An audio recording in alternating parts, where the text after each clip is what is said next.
역사를 잊은 민족에게는 미래가 없다라는 말이 있습니다. 그렇죠? 그런데 예전에 제가 한 영상을 봤는데요. 3.1절은 어떤 날입니까? 한 청소년한테 물어봤더니 쉬는 날이요, 노는 날이요 그러더라고요. 장난이겠지 싶었는데 실제로 그 영상은 청소년들이 얼마나 그 역사에 대해서 제대로 인식하고 있는가, 그 심각성을 일깨워주는 영상의 내용이었습니다. 독립운동가들의 얼굴도 제대로 모르고 이분들이 나라를 위해서 얼마나 숭고한 희생을 치렀는지 별로 관심은 없고, 단순히 빨간 날이라 놀러 가는 것에 대해 해맑게 웃고 있는 청소년들의 모습을 보면서 좀 씁쓸했던 기억이 있습니다. 국경이라는 것은 온 국민이 기억해야 할 한 나라의 역사와 어를 기념하기 위해 정해놓은 날입니다. 6월 6일 현충일은 나라를 위해 목숨을 바치신 순국 선열을 위해 희생을 기리는 날이고, 3.1절은 독립을 위해 3.1 만세 운동을 벌인 날이고, 또 8.15 광복절은 36년간의 일제 식민지에서 드디어 벗어난 해방을 기념하는 날입니다. 이처럼 빨간 날은 단순히 노는 날이 아니라 잊어버리지 말아야 할 중요한 것을 기억하기 위해 정해놓은 날이라는 거죠. 성경 안에서도 이스라엘이 반드시 지켜야 할 중요한 절기를 기록해 놓았는데, 그중 가장 큰 절기 중에 하나인 6월절에 관해서 오늘 본문이 기록하고 있는 것입니다. 6월절을 기념하여 대대로 지켜라. 그리고 이 절기는 반드시 이스라엘의 모든 남자들이 성전에 모여라. 그리고 정해진 음식을 먹고 정해진 규례를 따라 이 날을 특별히 기념하여 지키라 라고 말씀하셨는데, 하나님께서 이렇게 강조하신 이유는 그만큼 이 절기에 중요한 의미와 가치가 녹아들어 있기 때문입니다. 오늘 말씀 속에서 그 영적 의미와 가치를 되새겨보면서 함께 말씀 속에 은혜 받고, 앞으로 우리가 신앙생활을 함에 있어서 기억해야 될 중요한 믿음의 기준을 발견할 수 있는 은혜 시간이 될 수 있기를 주님의 이름으로 축복합니다. 첫째로 6월절은 새로운 삶을 여시는 하나님의 은혜를 기억하는 날입니다. 어떤 날을 기억해야 된다고요? 새로운 삶을 시작하시는 하나님의 은혜를 기억하는 날입니다. 먼저 6월절인 6월이라는 것은 넘어간다라는 뜻이죠. 애굽의 10번째 재앙이 임합니다. 바로 애굽의 모든 처음 난 것은 다 죽는 끔찍한 재앙입니다. 이 날은 모든 사람들이 잠들지 못했던 밤이었습니다. 왜요? 밤 12시가 되자 죽음의 천사가 애굽 온 집을 두루 다니면서 처음 난 것을 죽이기 시작합니다. 그랬더니 애굽 온 땅에 점점 비명소리가 늘어나고 커지기 시작하는데요. 얼마나 끔찍한 밤이었겠습니까? 얼마나 비참한 밤이었겠습니까? 장자가 죽었다라는 것은 그 가문의 미래가 끝이 났다는 얘기인데, 이제 우리는 모든 것이 끝났다, 우리 가문의 소망은 끊어졌다 라고 절규하던 그때에 유일하게 고요한 평안을 누리게 된 집들이 있었습니다. 오히려 감사와 기쁨의 찬양이 그 집에 가득하여 살아계신 하나님의 임재 앞에 사로잡힌 집들이 있었다라는 거예요. 어떤 집입니까? 바로 집 문설주와 주의 양의 피를 바른 집들이었습니다. 양의 피가 표적이 되어서 그 재앙이 그 집을 넘어가게 된 것이죠. 그리고 드디어 430년의 기나긴 종살이를 끝내고 약속의 땅 가나안을 향하여 나아가는 새로운 출발이 시작되는 밤이었습니다.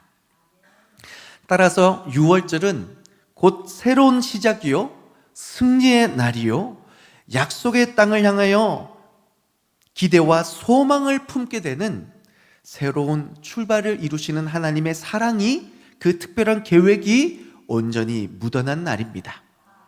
계절이 넘어가면 새로운 계절이 다가오듯이 폭풍이 지나면 눈부시게 맑게 깬 하늘이 우리가 볼 수 있듯이, 밤이 지나면 새 아침이 반겨오듯이 6월절은 바로 우리에게 이 어두운 시대를 살아가지만 하나님의 축복의 새날을 열어주시겠다라는 은혜의 약속이 묻어나 있는 줄 믿습니다.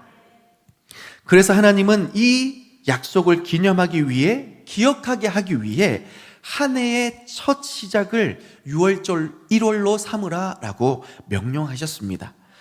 이스라엘은 지금도 그 행정력과 종교력을 따로따로 사용합니다. 행정력이라고 하면 우리가 쓰는 양력이죠. 종교력이라 하면 6월절, 7.7절, 맥주일절 이걸 나누는 그런 월력을 말합니다. 그런데요, 6월절은 행정력으로 따지면 3월과 4월 어느 한 지점을 얘기하는 겁니다. 벌써 1년이 시작이 되었죠. 그런데 하나님께서 왜 굳이 3월에 4월 어느 한 시점에 다시 시작하라고 말씀하세요? 1월 1일 시작했는데 하나님이 없는 그 역사와 그 시간들은 어두웠고 소망이 없었으나 이제 다시 시작되는 여호와의 그 절기 6월절로부터 내가 너희를 붙들겠고 내가 너희에게 새로운 일을 시작하겠고 그 하나님을 의지하는 자에게 참된 구원을 베풀어 주겠고 약속된 그 땅에 반드시 나아가게 하겠다는 하나님의 축복이 이제 시작된다. 그것을 기억해라. 그것을 붙들어라. 하나님이 그래서 그 6월절을 1월 1일로 다시 시작하라 말씀하는 것입니다. 이스라엘은 430년 종살이를 통해 철저히 깨달았습니다. 하나님 없이는 살아갈 수 없는 연약한 인생들, 하나님이 도와주시지 않으면 구원이 임하지 못하는 고통스러운 역사가 반복되는 그 시간 속에 6월절을 통하여 그들을 구원하실 뿐만 아니라 자유한 몸으로 약속을 땅을 향하여 걸어나게 하시는 하나님의 위대한 역사를 바라보면서 이제는 우리는 하나님을 붙들어야 되겠구나. 하나님이 시작하게 하시는 그 은혜를 붙들어야 되겠구나. 그것을 철저히 깨닫고 인정하게 된 것입니다. 오늘을 살아가는 우리에게 6월절과 같은 의미를 가진 날은 무엇일까요? 바로 주일입니다. 여러분, 쉬운 문제지만 일부는 좀 헷갈려 하더라고요. 월화수목금토일이 맞습니까? 일월화수목금토가 맞습니까? 왜 갑자기 자신감이 떨어지셨어요? 제가 정답을 한 번에 말씀하셔가지고 놀라가지고 쳐다봤는데 잘못 말씀하신 줄 알고 일월화수목. 다시요. 뭐가 맞습니까? 왜 그렇죠? 왜 그렇습니까? 여기서부터 이제 의견이 갈려요. 제가 설명해 드릴게요. 하나님께서 시작이기 때문입니다. 특별히 그 시작은 안식 후 첫날 사망 권세를 깨뜨리시고 승리하신 부활하신 예수 그리스도를 기념하기 위해 우리는 주일을 지킵니다. 그 승리하신 주님을 붙들며 한 주를 시작하기 위해 그 하나님의 구원을 얻고 자녀된 권세를 얻는 주의 백성들은 주일을 한 주의 첫 시작으로 보는 것입니다. 그리고 그 한 주의 첫 시작을 시작하면서 뭐부터 해요? 그래서 예배하는 거예요. 주님과 동행하고 주님을 내가 붙듭니다. 주님의 능력을 사모합니다. 주님의 은혜를 사모합니다. 한 주간의 나의 삶을 붙들어 주십시오 라고 믿음으로 간구하며 예배하는 성도들에게 하나님은 구원의 은혜를, 승리의 새날을 반드시 열어주시는 줄 믿습니다. 그러니 예배의 성공이 인생의 성공이라 말하는 것이고, 예배로 시작하는 그 삶에 하나님이 예배로 마무리할 수 있는 풍성한 은혜로 우리를 붙들어 주시는 것입니다. 그렇다면 또 하루의 첫 시작은 어떻게 시작해야 할까요? 눈을 뜨면서 SNS나 뉴스를 보는 것이 아니라 눈 뜨자마자 이 하루를 허락하신 하나님 앞에 감사를 드리며 이 하루도 주님 부탁드립니다. 하나님 앞에 짧지만 분명한 믿음의 고백으로 기도로 시작하고, 가능하다면 눈을 하루에 한 절이라도, 한 장이라도 말씀을 읽고 아침을 먹고 새롭게 하루를 시작해 보십시오.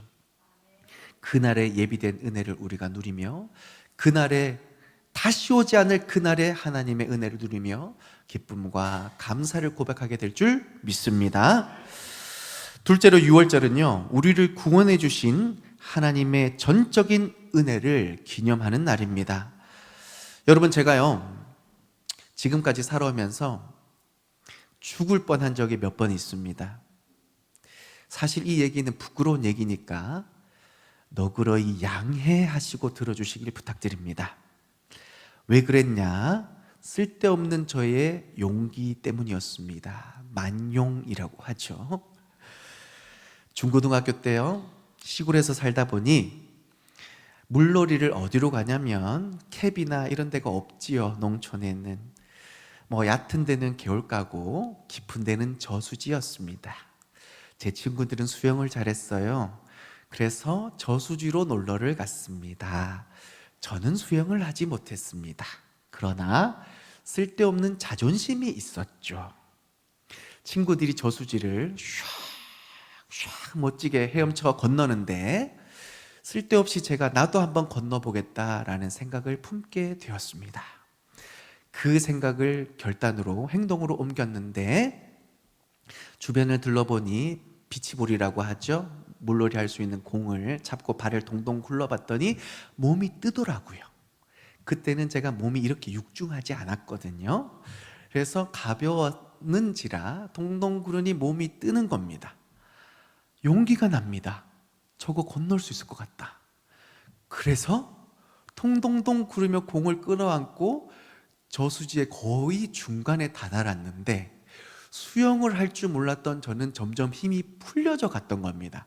앞불싸 공을 놓치게 되었죠. 수영을 하지 못했던 저는 꼬르륵 저수지 밑으로 가라앉게 되었습니다. 생명의 신비라는 너무 놀라운 것을 체험했는데요, 죽을 것 같으니까 죽을 힘을 다해서 제가 물 위로 올라오더라고요.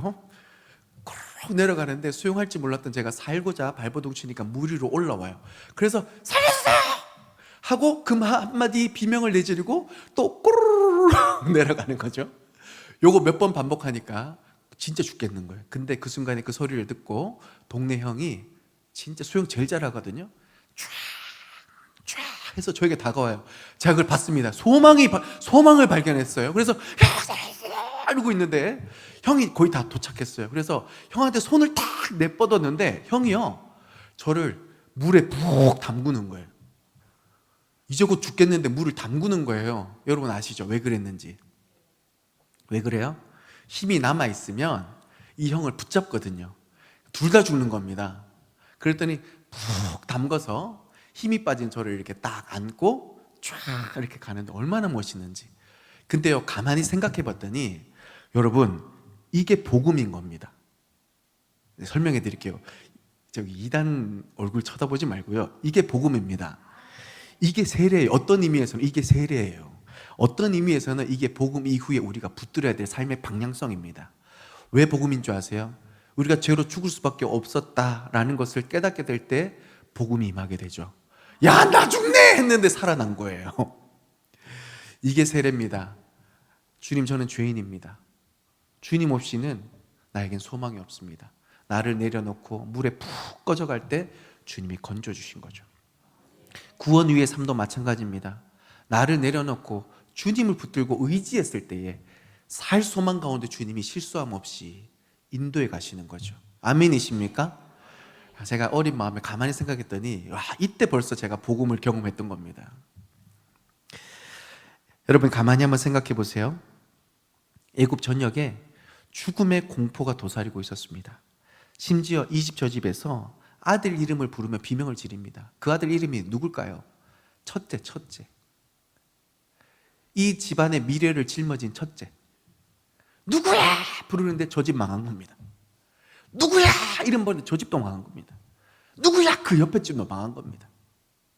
그 죽음의 공포와 절규 속에서 모든 것이 끝났다라고 여겨지는 그때에 고센 땅에 머무는 이스라엘 백성들도 아직까지는 하나님의 말씀이 온전히 믿어지지 못해서 그 집안에서 얼마나 공포에 부르르 떨었어야 할까요? 어쩌면 첫째를 붙들고 어쩌면 이 밤이 마지막이 될지 모르겠다 하면서 얘야 사랑한다. 이렇게 그 밤을 보내고 있었는지도 모르겠습니다. 그런데요, 몇 시간이 지나자 여전히 애굽 땅에서는 비명 소리가, 통곡 소리가 넘쳐나는데 이스라엘의 문설주에 피를 바른 집안에서는 찬양 소리가 울려 퍼지기 시작합니다. 하나님을 찬양하고 감사하는 기도 소리가 넘쳐나기 시작해요. 어떤 노래가 흘러 퍼졌을까? 저는 개인적으로 제가 아는 찬양 중에 이런 찬양하지 않을까 싶습니다. 어린 양 찬양하리, 내 평생 그 하나로 충분해요. 어린 양 찬양하리, 내가 주의 임재 안에서. 할렐루야.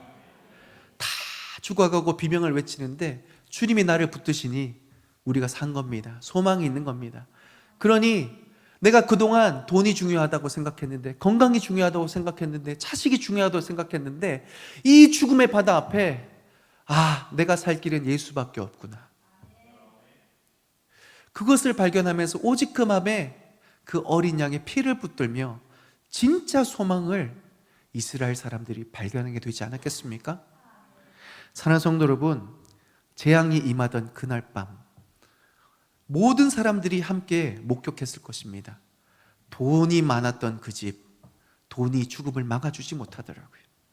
자녀들 숨풍숨풍 나와서 자녀들이 막 힘있고 그래서 떵떵거리며 잘 산다고 생각하는 그 집도 죽음을 피해가지 못하더라고요.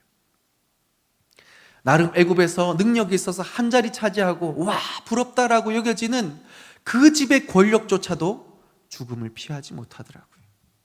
죽음 앞에서 아무것도 쓸데없다라는 것을 모든 애굽 사람과 이스라엘 사람들이 목도하게 되었습니다. 오직 무엇만 남았습니까? 예수 그리스도의 보혈의 능력만이 그들을 참되게 살게 한다는 것을 발견하게 된 줄 믿습니다. 그러니 사랑하는 성도 여러분, 기억하시고 고백하시길 바랍니다. 돈이 아니라 어린 양의 피가 필요한 줄 믿습니다. 건강이 아니라 어린 양의 은혜가 필요한 줄 믿습니다.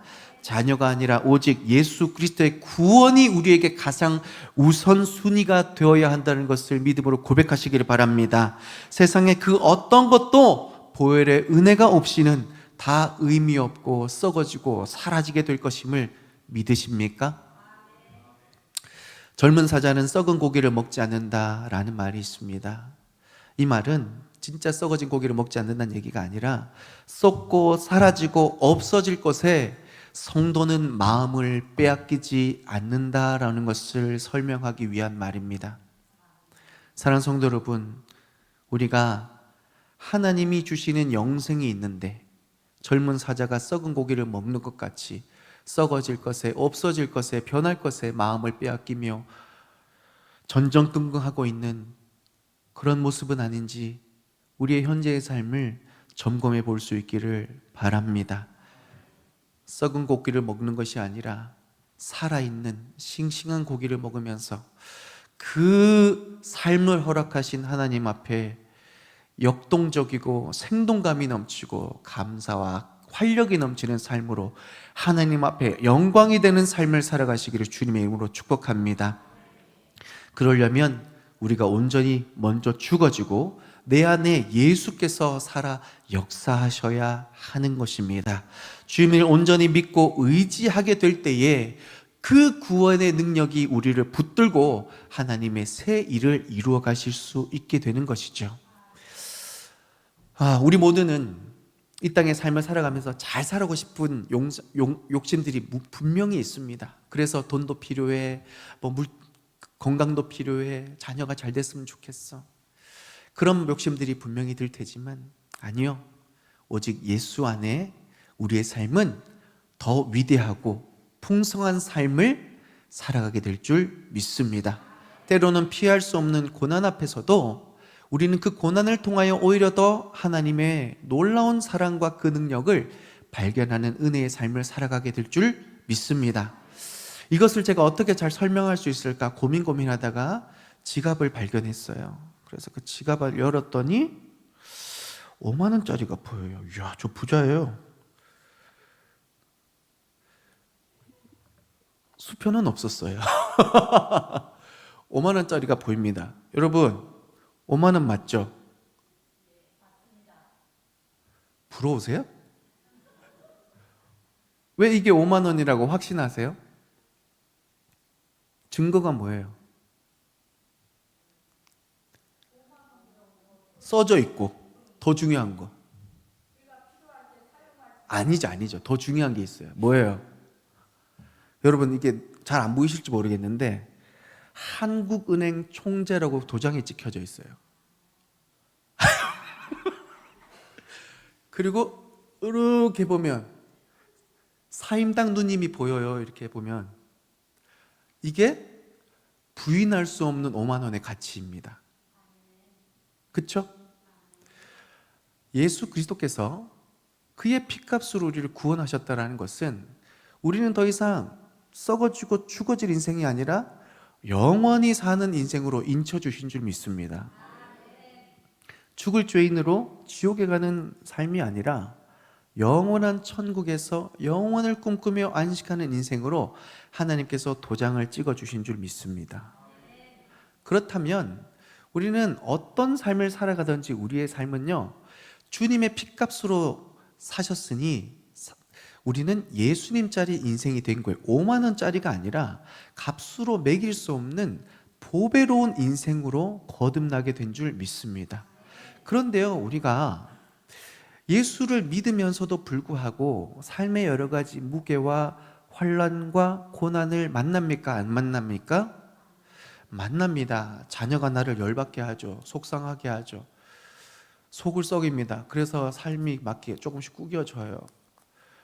정말 직장을 나가봤더니 내가 그리던 그 직장이 아니에요. 그래서 너무 직장 상사가 나를 괴롭게 해요. 언제 나를 쫓아내나 하면서 막 벼르고 있어요. 막 구겨져요, 삶이. 건강은요, 그나마 내가 믿을 게 건강밖에 없었는데 나이 들고 보니까 막 건강이 엉망진창이, 걸음도 제대로 못 걷겠고 아침에 일어나는 것도 너무 괴롭고 잠을 제대로 잘 수도 없고 정신적인 스트레스도 있고, 그러니까 막 삶이 막 너무 구겨져요. 그래가지고 이 돈이요, 결국 이렇게 고기 타게 됐습니다. 중요한 질문 하나 할게요. 이거 여전히 5만 원입니까? 아니면 이거 쓸모없는 겁니까? 5만 원입니다. 여전히 5만 원이에요. 여러분, 제가 이거 드릴게요, 받으세요 할 사람 손 다 드실 거죠? 그렇죠? 여전히 5만 원은 구겨졌지만, 아무리 구겨졌지만 5만 원은 5만 원인 겁니다. 우리가 삶에 어떤 문제를 만난다 할지라도 나는 왜 이렇지? 라고 나 스스로를 정말 비참하게 여긴다 할지라도 하나님은 여전히 우리를 예수님짜리 인생으로 보배롭고 존귀하게 여겨주시는 줄 믿습니다. 그런데 여러분, 중요한 사실 또 한 가지가 있어요. 보세요, 여러분. 5만 원 뒤에는 5천 원밖에 없네요. 이 5천 원 빳빳하죠? 제가 한번 던져볼게요. 이야! 여기밖에 안 가요. 근데 구겨진 인생은 어디까지 가는지 보세요. 집사님 가져가시면 안 돼요. 집사님 받으세요! 저기까지 가요. 지금 좀 큰일 났네. 전재산인데. 여러분, 우리가요, 고난을 만나서 내 삶이 구겨지는 것 같아요. 원치 않는 질병과 원치 않는 문제를 만나면서 푹푹 한숨 쉴 때가 있어요. 우리 인생이 끝날 것 같은 기가 막힌 그때를 발견할 때가 있죠. 그런데 여러분, 방금 제가 하나 던졌잖아요. 뭘까요? 하나님이 우리의 삶을, 우리의 믿음을 더 밀도 있게 만들어가는 과정 속에 있는 거예요. 그렇게 되면 어떻게 돼요? 더 멀리 바라보고 더 높이 바라보고 하나님이 우리에게 핏값으로 예비해 놓으신 그 축복을 마음껏 받아 누릴 수 있는 그릇이 되는 거예요. 뿐만 아니라 주님 다시 오실 그날까지 이 밀도 있는 믿음을 가지고 세상 가운데 깨지고 부서지는 것이 아니라 더욱더 견고하게 사라질 수 있는 그 은혜의 삶을 살아갈 수 있게 되는 거예요. 사랑하는 성도 여러분, 전적으로 구원하신 하나님의 그 구원의 은혜, 이러한 놀라운 능력이 있다는 것을 기억하면서 그 하나님을 붙들고 나아가는 성도님 되시기를 주님의 이름으로 축복합니다. 결론적으로 이러한 새로운 시작과 구원의 은혜를 누리기 위해서는 우리가 새로운 삶의 방식을 선택하며 살아가야 된다는 것을 기억하시길 바랍니다. 6월절의 규례도 몇 가지 명령하시는데요. 무교병, 그러니까 누룩을 넣지 않는 무교병이라고 하는데 맛없는 빵입니다. 이거 먹어라. 두 번째는 고기를 삶지 말고 구워 먹어라. 그리고 허리에 띠를 띠고 신을 신고 손에 지팡이를 잡고 이 음식을 먹어라. 왜 그러셨을까요? 질문 첫 번째, 왜 그러셨을까요? 그날 밤에 이 재앙을 끝내고 이스라엘 백성들은 드디어 약속의 땅을 향하여 출발하는 날이기 때문입니다. 그러니 급하게 빨리 먹어. 이제 출발할 거야 라는 거예요. 그래서 급히 먹어라 그러는 거예요. 그런데 급히 먹는 이 음식 맛있을까요? 맛없을까요?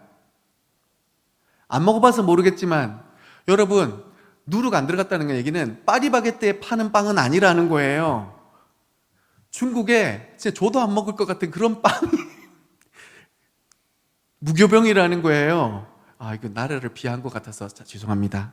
그런 건 아니지만 어쨌든 이렇게 맛있는 빵이 아니에요. 두 번째, 고기를 구워 먹는다는 거는 지금 빨리 뭐 하고 가야 되는 거예요.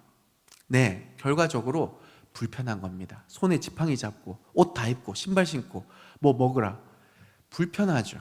그런데 하나님의 축복을 누리기 위해서는 잠깐의 불편이 필요하다는 것을 말씀해 주고 계신 겁니다. 사랑하는 성도 여러분, 죄인된 우리가 거룩함을 힘입고 그 거룩의 능력을 회복하여 하나님의 축복 가운데 나아가려면 우리 속에 내재되어 있는 죄성을 거룩하게 하기 위해서 불편한 어떤 과정들이 필요합니다. 그것이 곧 하나님의 진리의 말씀에 순종하는 과정인 것이죠. 하나님의 말씀에 순종함에 있어서 내 고집, 내 경험이 자꾸 가로막고 불편할 때가 있습니다. 그런데 하나님의 말씀에 순종하면 내가 생각하지 못했던 하나님의 놀라운 은혜와 능력이 나의 삶 가운데 임하게 되면서 하나님의 말씀대로 살아가는 것이 더 중요하고 더 놀라운 삶으로 향해 나아가는 지름길이구나라는 것을 우리가 날로 새롭게 경험하게 되면서 이 말씀에 더욱 순종하면 순종할수록 우리는 그리스도의 장성한 분량에 이르기까지 자라나고 마침내 저 영원한 천국에서 주님과 함께 살아갈 천국 시민으로서의 온전한 준비가 이루어지게 되는 것입니다.